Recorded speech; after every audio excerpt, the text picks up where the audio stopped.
Hello again there folks, and welcome to part 2 of my playthrough of Miru. If you haven't seen part 1, I'll pop a link up in the corner of the screen right about now. I'm the Lone Adventurer. Thank you very much for stumbling your way upon my channel. If you enjoy this video, do consider liking it for me and subscribing to my channel and hitting the bell notification icon so that you get alerted to new videos. You could even comment in the comments below and let me know what you think of this game and this playthrough. Now, I know I've asked a lot of you now. I apologise. All I ask going forward is that you enjoy this video. Alright. In the last one, we just had day 3 in which we encountered a Buster T7 robot in these swamps here.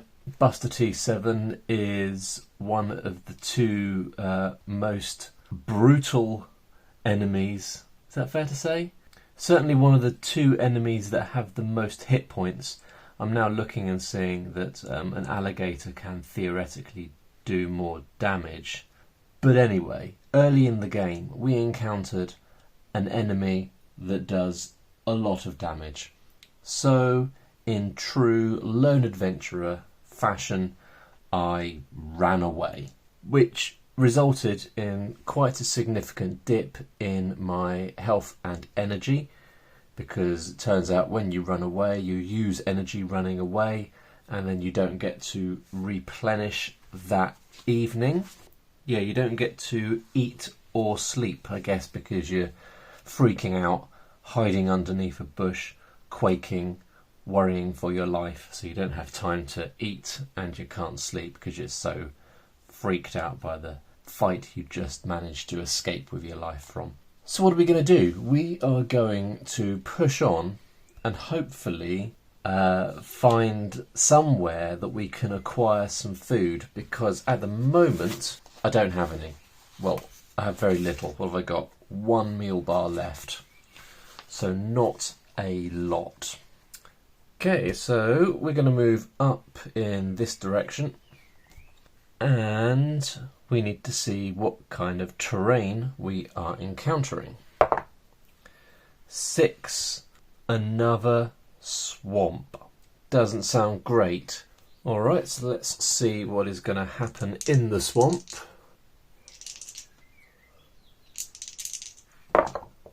7, ruins. 5 gives us the underwater graveyard. You cross a still body of water that has swallowed a graveyard. You can still see the tops of crypts and headstones. There are alligators swimming all over the place. You hurry across a bridge and keep moving. Nothing happened, basically. Trying to not look at the other events there that give you stuff. Alright, there's our graveyard. So not much happens, and we need to turn our focus to our sleeping and recovery. So the end of the day is done. We need to consume our food. Our meal bar is going to give us 2 HP and 1 EP, taking us up to 13 of each. That's my last meal bar gone. And then we're going to sleep, camping in the wild, healing 3 HP and 2 EP. Taking us to 16 HP and 15 EP, which feels quite healthy, but now I have no food at all. This could go south pretty quickly. Right, let's push on and have another day. Just need to mark off day 4. Right, so we need to roll a dice. Grassland. Okay, so let's turn to grassland. We're going to be moving over in this direction. Alright, let's see what happens in the grassland. 10 gives us an encounter encounter. Which encounter is it going to be? The dinner bell rings. The little bell on the door chimes as you walk into an old pharmacy.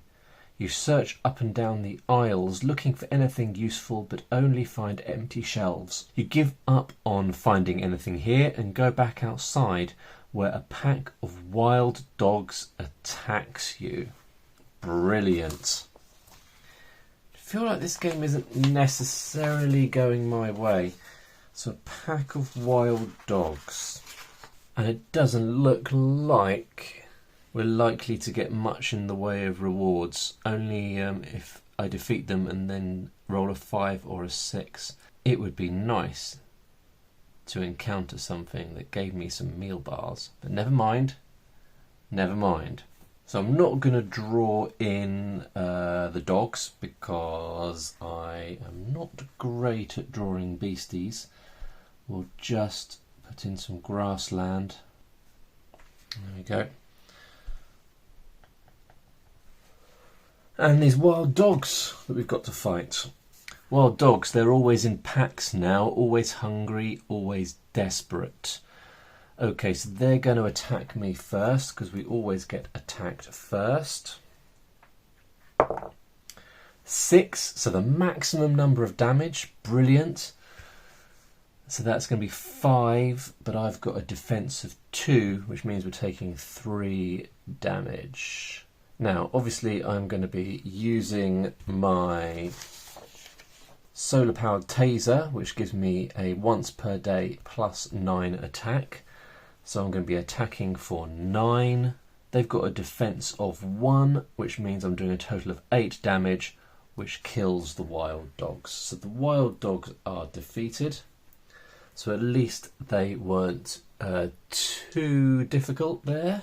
And let's see if we get anything for our troubles. 4. No, we don't.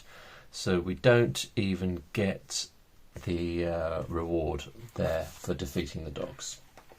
Right, so at the end of the day, we need to do our sleeping and eating. Well, we can't do any eating because we haven't got any food. Run out of that. So we're going to starve. On the first day, on the first day of starving, you lose 2 HP. So we're going to go down to 11. And if we starve again tomorrow, we lose 3 HP. So we're going to die pretty quick here if we don't find something to eat. Okay, so then we're going to sleep, which allows us to heal 3. So that's going to take me 11, 12, 13, up to 14. And it's also going to allow me to regain 2 energy. So it might feel like starving hasn't done anything particularly negative there, but every day I'm going to be losing a little bit more health as a result of starving. And if I get into some fights at the same time, then yeah, it could get nasty pretty quick. So that's day 5 done. Day 6. And what terrain are we going to have on day 6? 3 gives us some mountains. Awesome. So our first mountains. Probably should have decided first where I was going to go. I think I will head down in this direction. Let's see what the mountains have in store for us. The hills are steep. Everything feels uphill. It's clear that in the past people did not really live here. The roads of yesterday curve with the hills. Nature was unkind to this landscape, as signs of landslides and falling rocks have made many parts impassable and unstable for much green growth. 2. Impassable. These hills are too steep and rocky to cross. Best find another way around. Mark the map and move to another tile. Is that the end of the day then? Or does the day continue? It says move to another tile. Alright, so we've got some impassable mountains here. And I think I'll... is there a suggested icon for impassable? I'll probably just put an X. Yeah, that's what it suggests. Alright. So we'll just put a big old X up at the top. And I guess that means that I immediately try a different tile. So we'll go over this way instead and see what we have there. 5. That gives us a desert. So this is our first desert as well, I think. Life doesn't exist here. The pavements of the past have destroyed this area, which, without the tree cover, suffers from too much sun exposure. The ground has all dried up and little vegetation survives. This is not a fun place to be. Alright. 7 gives us ruins. 6 gives us a federal building. You come across a massive building with columns and a marble exterior. It has a giant hole in its roof. You step inside to find that almost everything here has been burned down or buried with the roof. Old paintings of men line what little remains of the walls that are still intact. Ooh! You find 1 small bow, 3 arrows, 3 bits, that's money, in the rubble. So that means that if I do find a settlement, I've now got some money that I can spend. Just having a look to see how I might draw desert. Let's put some little cactuses in there, that's a good idea. Alright, so we'll have some sand dunes. Oh, I've drawn it in the wrong place. That's annoying. Luckily I'm using my erasable pen. And we need the building, the federal building. There we go, that'll do. Okay, so we've got that drawn. We need to update our sheet. I guess we can put the bow in the weapons section. And then if we list 3 arrows and 3 bits. So we can put that in the wallet. Alright, so end of the day. Unfortunately, we still don't have any food.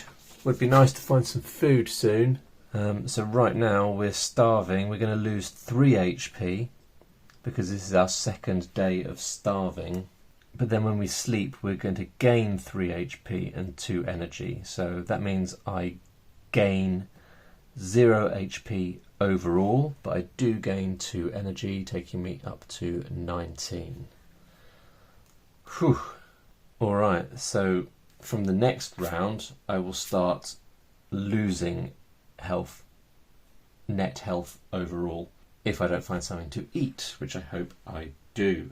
And that's the end of day 6. On to day 7. Rolling for terrain type. And we've got some more grassland. Well, which way was I going? I should have said, shouldn't I? I think I'll carry on heading up so that I don't get myself boxed in down in this corner. So let's go up here and let's find out what event we have.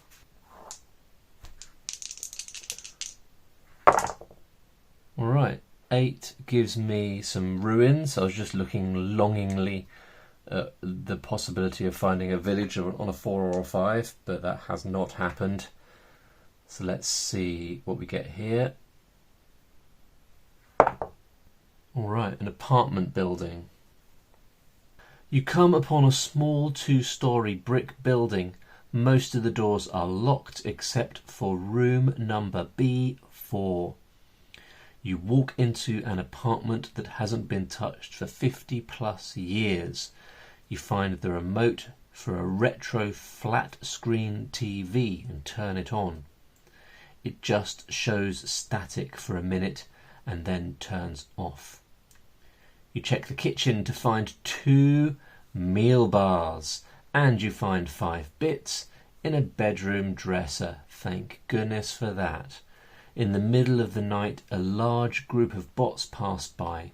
A seeker K9 looks in your apartment window but doesn't notice you. You lose sleep over this and don't heal any HP or EP this night. Okay, so no recovery as a result of sleep, but at least I'm not going to be starving. Today, at least. Let's draw the apartment building on. There we go. And what are we getting? We're getting some stuff. Some meal bars. So we're back up to 2 meal bars. We're getting an extra 5 bits, taking up to 8 bits. That's pretty sweet. Hopefully I can use that to buy something in a village if I eventually find a village. So we can consume 1 of the meal bars, which will gain us 2 HP and 1 EP, taking up to 16 and up to max energy. But more importantly, that means that I'm no longer starving. So next time I run out of food, that process of starving will start again, and I won't have that cumulative amount of health dropping off each round. We'll be reset back to losing 2 health. But we're not regaining any health and energy as a result of sleeping. That's not happening because we were freaked out by the bot walking past. And so this is the end of day 7. Right, where should we go next? Let's head up again over here and see what there is to see. 1. Ooh, some forest. All right. 5. Fantastic. We've found a village. So let's turn to page 22 and find out what the heck you can do in villages, because I have no idea. Villages. These villages are half the size of yours and not nearly as densely populated.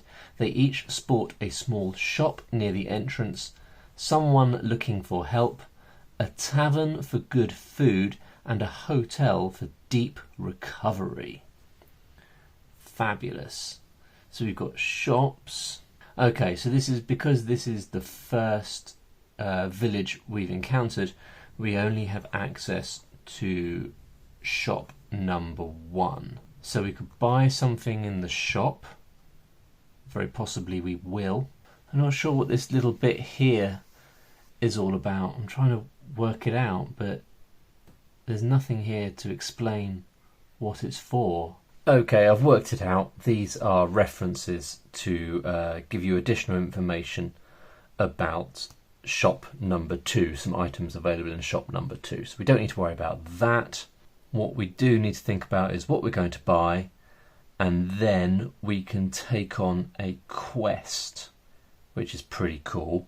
I think we can just choose a quest that we want to do. Okay. So we could buy a food, what have we got? We've got a meal bar for 2 bits, some fruit, which heals you more slowly, but does stop you from starving, for 1 bit. We could buy a hunting knife, which means we can attack, which is quite important actually, because at the moment the only weapon we've got is, we've got a bow, but the solar-powered taser is only 1 use per day, and the bow obviously is a limited number of uses, limited to the number of arrows you've got. Just trying to have a look at how the hunting knife works. Alright, so the hunting knife gives you +4 to your attack. So our base is... Oh, I see. This solar-powered taser is +9. I hadn't been using my base attack of 1. So that would be very, very handy.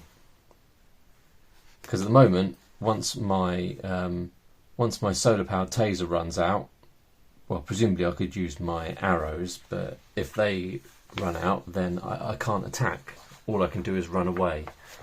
So I think it would be a good idea to buy the hunting knife for 4. So let's do that. And then I think I'm probably going to spend the rest of my money on fruit. Is the most sensible thing to do. Yes, I would love to stay in the lovely tavern. How much does it cost to stay in a tavern? I think it was quite a lot, wasn't it? 3 bits. I could stay in a tavern for 3 bits, but I don't think I'm going to. I think I'm going to spend the rest of my money all on fruit. And that's great. That makes me feel a little bit more happy about my situation right now. So let's have a look at these quests. I'm just going to have a quick read through, and then I'll just read the one that I'm going for to you. Alright, I think I'm going to go for quest number 1, which is called the jewellery box. So I've found a villager who looks like they could do with some help. I've asked them what they need, and they've said to me, my grandmother hid her jewellery box about 1 tile north of here in the mountains, probably the cave where she met my grandpa. She met her grandpa in a cave. Alright. Can you see if it's out there?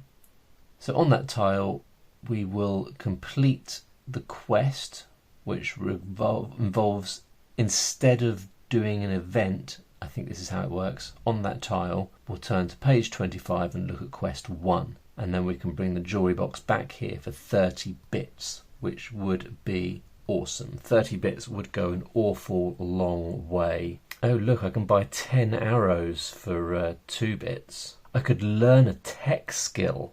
Still don't 100% understand tech skills, but it would be cool to learn one. Right, so I haven't yet drawn the village, so I'm going to do that now. Was this in a forest? I think it was in the forest, wasn't it? It's a foresty village. Alright, so I've gone for some little domed buildings. So that is our village. We've got a quest. Okay, so we don't have to write anything down related to the quest there. Mountains 1 tile to the north. About 1 tile to the north. So I guess I'll put the mountains over here, and then we'll put a little cave part way up that mountain.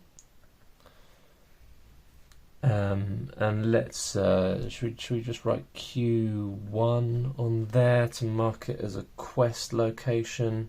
And with that done, we need to do our sleeping, our healing.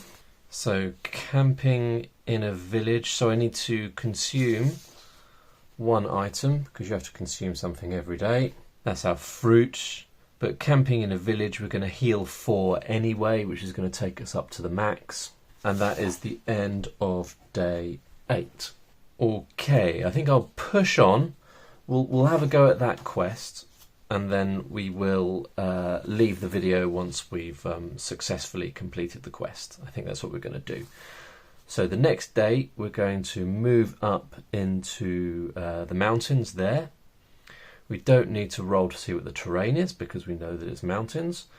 We don't need to roll to see an event because we're going to have a quest event instead. And here is our quest. You hike up a trail that wraps around the small mountain. As you get close to the top, you spot a cave.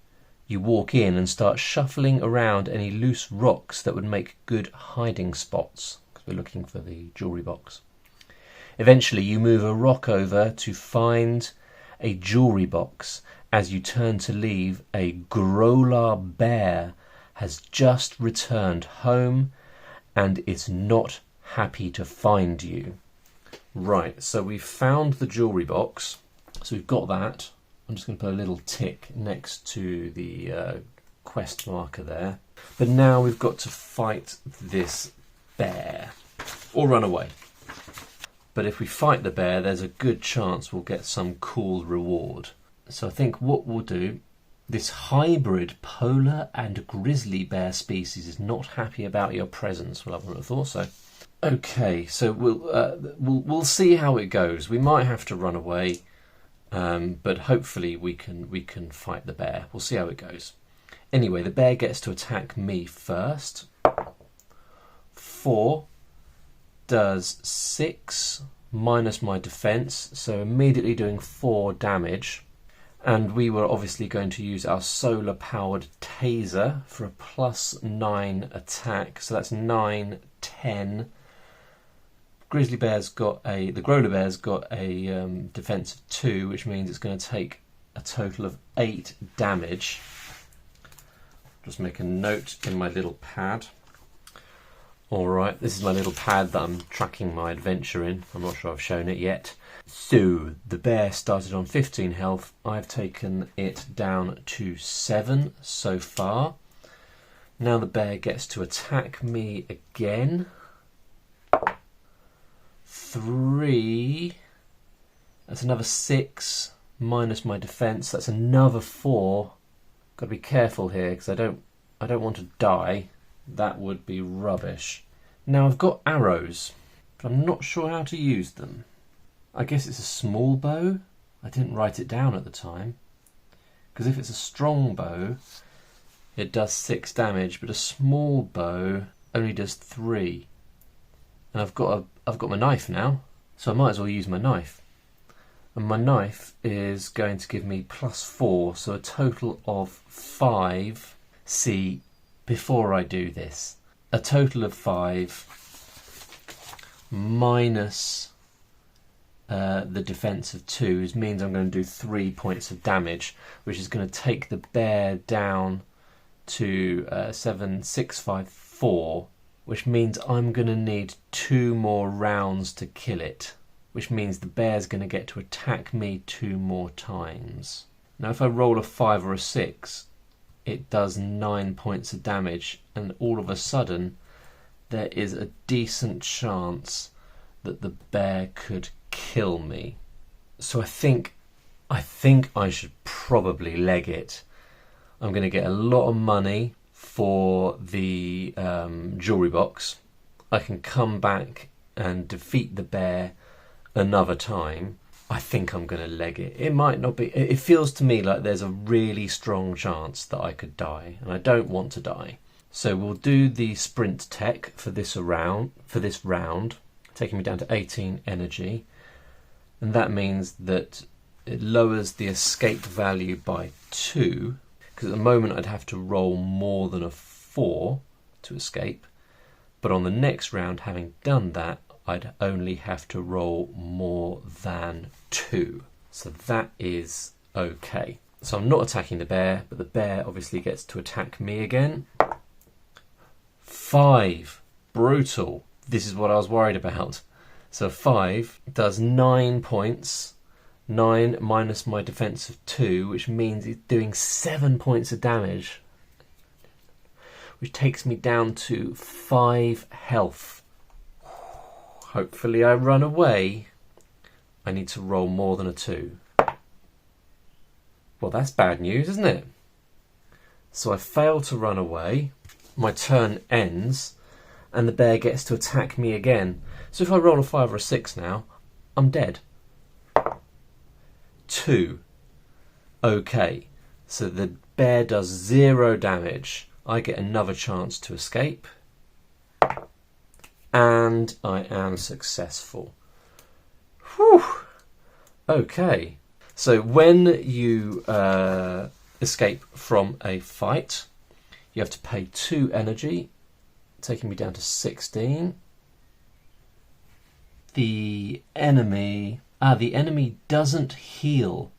Interesting. So the enemy will remain in place on a reduced amount of health, so I can totally come back and kill the bear. End of this day, we don't get to eat and sleep, so the day is just over. That's day 9 finished. Brilliant. So I've got the jewelry box. So I think what we'll do is we'll take one more turn. We will head back to the village. We'll turn in the jewelry box and get the reward, and then we'll call it a day for this video. So we're heading back. I'm actually just going to make a note on the map to remind me that the bear is still there. Okay, so we're back in the village. We don't need to roll for an event. We just need to do the village stuff. Right, so we're turning in the jewelry box for 30 bits. And then obviously we're going to go to the shop. Not that we can buy that much. Wow, it's just started to properly rain here. Okay. I'm just going to buy an absolute load of meal bars, and I will learn the tech skill, that one. So how do I mark that I've learnt that tech skill? I guess I do that, and then you have to mark one of the available dice, because that means I get to roll one dice each time I attempt to use that skill. So that is the dodge and strike tech skill, but I guess I'll learn about that later. That's cost me 5, taking me down to 25. And I'm also going to pick up 3 meal bars, which will cost me 6. So that takes me up to 4 meal bars and 3 fruit. So I don't think I'm going to do any starving anytime soon. But we do need to, at the end of this day, eat. So I will eat one of my fruit, which is going to gain me 1 HP and 2 EP, and then I'll camp in the village, which will get me another 4 HP, so that is 5 HP in total, taking me up to 10, and 5 EP, but I only need 4 to go back up to max. Alright, maybe I should have used the hotel. Should I have used the hotel? Maybe, but I'm feeling okay now. I'll gradually regain my health as I rest and eat over the next few days, and I'll save a few pennies. There we go. That was the second part of my Miru playthrough. We will see. I might carry it on, I might not. I need to film a couple more parts of my Barbarian Prince playthrough. I'll pop a link up in the corner to the first part of that. That's an ongoing series at the moment. But I hope you enjoyed that, folks. Thanks very much if you made it all the way to the end, and I will see you in the next one. Bye for now.